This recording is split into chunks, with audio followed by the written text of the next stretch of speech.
Grâce, paix et miséricorde à chacun de vous de la part de notre Seigneur Jésus-Christ. Bien-aimés, je veux partager avec vous ce matin quelque chose qui me tient beaucoup à cœur. On appelle ça l'expérience de la caverne d'Adullam. Si vous êtes en train de m'écouter, vous allez répéter après moi l'expérience de la caverne d'Adullam. Bien-aimé, David s'est retrouvé dans la caverne d'Adullam parce qu'il était en train de fuir pour sauver sa vie. Quelqu'un sur qui l'Éternel avait mis l'onction pour régner. Quelqu'un sur qui l'Éternel avait proclamé qu'il serait roi. S'est retrouvé en pleine fuite, dans un endroit sordide, dans un endroit où il n'y avait que du dépit. Et lorsqu'il s'est retrouvé dans cette caverne d'Adullam, vous savez les personnes qui sont venues autour de lui, ce n'étaient pas les hommes d'État, ce n'étaient pas les chefs d'entreprise, ce n'étaient pas les personnes haut gradées et haut placées de la société, non. C'étaient les personnes qui avaient d'énormes dettes. C'était des personnes qui avaient fait faillite, dont les entreprises avaient fait faillite.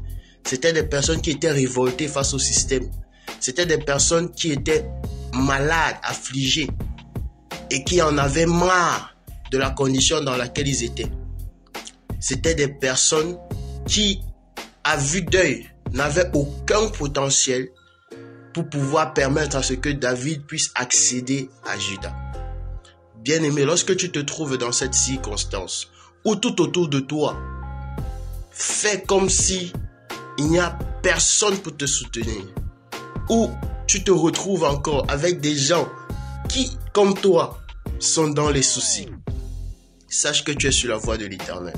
Je veux dire à quelqu'un qui m'écoute ce matin, la caverne d'Adullam, ce n'est pas le cimetière, non. C'est un endroit où l'Éternel est en train de façonner ton caractère.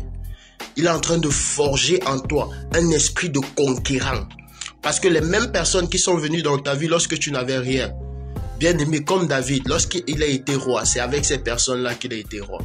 Ces personnes-là qui étaient des créanciers, c'est avec eux qu'il a gouverné sur Juda.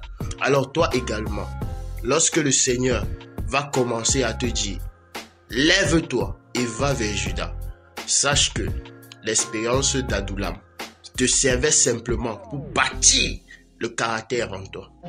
Ne te laisse pas, ne désespère pas, n'abandonne pas, reste focalisé et fidèle sur ce que le Seigneur t'a dit. Je prie enfin que dans cette expérience de la caverne d'Adullam, tu y sortes victorieux et que tu te diriges vers Juda, ta terre promise, ton lieu de règne, au nom puissant de Jésus-Christ. Je vous appelle béni, je vous appelle béni, je vous appelle béni. Excellente journée, excellente semaine à tous. Le Verbe Fort avec le Dr Adolphe Boumté, c'est tous les lundis lorsqu'il est 10h sur la page Facebook de Bois Show Christ. Abonnez-vous dès maintenant et ne manquez plus aucun numéro. Shalom.